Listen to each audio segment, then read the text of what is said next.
Dejstvo je, da se bodo blagovni tokovi med kontinenti spreminjali, da bo Kitajska zelo kmalu prvo gospodarstvo na svetu in vprašanje je, kje bo ta logistika tekla. Gospod Ludevik je pokazal nekaj schem, kjer je bil severni Jadran precej slepo črevo. Stvari so šle v zahodno sredozemlje, šle so vzhodno sredozemlje proti Turčiji, Jadran je bil nekako pozabljen. Mi se lahko veselimo, da se blagovni tokovi povečujejo, ampak kot Evropejci bi morali poskrbeti za boljšo prometno infrastrukturo.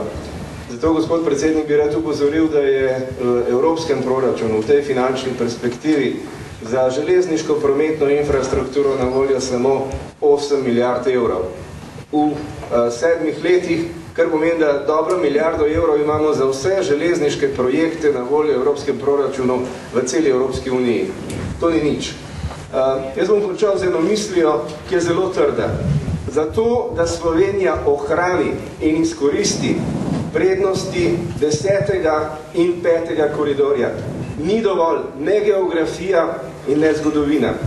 Treba je tudi malo več prihodnosti in zato bi se enostavno morali izključiti iz tega okvira, iz tega boksa, kot je bilo prej rečeno na samem začetku, in mogoče bi bilo za začetek dobro, da se preselimo iz tega zaprtega, stisnega prostora v kongresni center tam čez. Se mi zdi, da bi veliko širše zadihali, da ne bi šlo za konfrontacijo med vami, ki vodite ta pogovor, in med tistimi, ki branijo sedanje pozicije.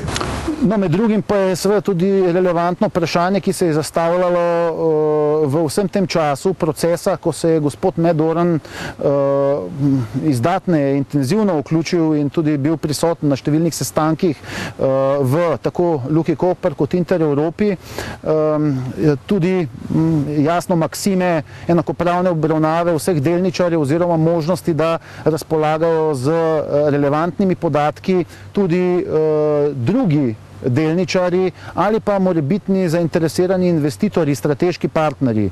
Sem bil vesel sodelovanja in sem vesel sodelovanja z Medornom in njegovo skupino, ker je prinesla v nekem hipu edino rešitev, ki smo imeli. Morda obstajajo druge. Bomo pogledali tudi druge rešitve, gotovo. Ni konec sveta, če bo kakšna zavrnjena, če bomo mislili, da je slaba. No, mene skrbi pravzaprav ravno eno od istočnic, bi rekel, te zgodbe, da dajmo čim prej ustanoviti pravzaprav ta logistični center, potem pa bomo stvari peljali naprej. Ne da bi ustanovili, pravzaprav tudi ni mogoče drugih stvari narediti. Jaz osebno menim, da je to tako, kakor da skočiš v vodo, potem pa bomo že videli, ali znamo plavati ali ne. Imamo zamisel, ki poskuša odgovoriti na vprašanje, ali in koliko je lahko slovenska logistična platforma in na kakšen način konkurenčna v evropskem prostoru. Tukaj je dan nek odgovor in o njem bomo razmišljali naprej. Ena izmed največjih napak, po moji oceni, je tukaj, da se ni šlo vprašati, kaj tržišče misli o teh idejah. Jaz vam lahko povem, da mi kot Luka Koper te informacije imamo, normalno, ker s trgom delamo vsak dan in so na tržišču negativni odzivi. Praktično od vseh strank, partnerjev Luke Koper, tako na strani ladjarjev, kot pa tudi na strani logističnih operaterjev. Jaz to današnjo konferenco, kolikor je bila polemična in ko smo si jo zamislili, smo vedeli, da bo, da nismo pričakovali, da bo prav tako zelo. Štejem kot zelo pomemben mejnik v javni presoji neke zelo pomembne dileme, ki je pred nami. Kaj bo za slovenskimi železnicami, kaj bo za Luko Koper, kaj bo za Intereuropo, ali je morda logistični holding rešitev, če ni, kaj je rešitev in kakšna je vloga države, kakšna je vloga privatnih investitorjev tujih. Torej, ko bi imeli minister novo z nekaterimi novimi podatki, ugotovitvami, zaključki, pripravljeno študijo o tej zamisli, bi se znova sestavili. glede na dogovor, kot ga je sam predsednik vlade, gospod Pahor, tudi izpostavil, da bo zagotovil v prihodnje tudi ponovno srečanje v takšnem okviru, kjer bi se potem preko slej tudi bolj izdatno in detaljneje opredelilo do vprašanj. Ne nazadnje tudi do vprašanja, ki je bil edini danes tovrstne narave, namreč kako je z platjo lastnikov. Glede na vprašanja zagotovitve statusnih sprememb Luke Koper, Intereurope, vzpostavitve logističnega holdinga v primeru, da bi do takšne odločitve prišlo, za kar je predpogoj, da takšno odločitev sprejmejo lastniki tudi na skupščinah.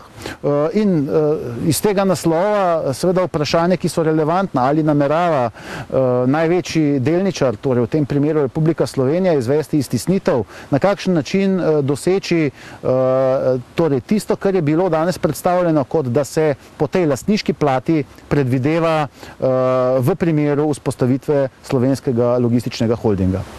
No, jaz mislim, da izplačilo ali izrinjanje zasebnih lastnikov v teh treh podjetjih ni nujno, da se lahko naredi tak holding.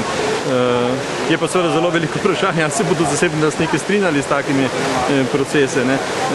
Danes v Sloveniji hitro vidimo, da tudi tam, kjer je državna lastnina prevladujoča, recimo zasebni lastniki zelo pogosto hočejo svoje interese in hočejo svoje poti. Oni le gledajo nekoliko bolj profitno kot država. Jaz se moram boriti za to, da premagamo strahove pred spremembami. Nisem za to, da sprememo vsako spremembo, samo zato, kar je sprememba. Mi moramo spodbuditi ljudi, ki imajo ali vizijo, ali pogum, ali oboje, da pridejo naprej in da gremo z njimi. Ne da gremo do konca, če je rešitev slaba, ampak da smo jo pripravljeni tematizirati, da nas ni strah tega. Gre pozdraviti potezo vlade, premijeja, da je ta vprašanja na ta način odprl, kot so bila danes odprta, medtem ko na drugi strani seveda računamo, da z vidika tudi malih delničarjev bomo v prihodnje bolje informirani in lahko peljali postopke v smeri seveda tudi konstruktivne drže pri vprašanjih, ki so pomembni ne samo za posamezna podjetja, pač pa tudi za vsekakor širšo skupnost.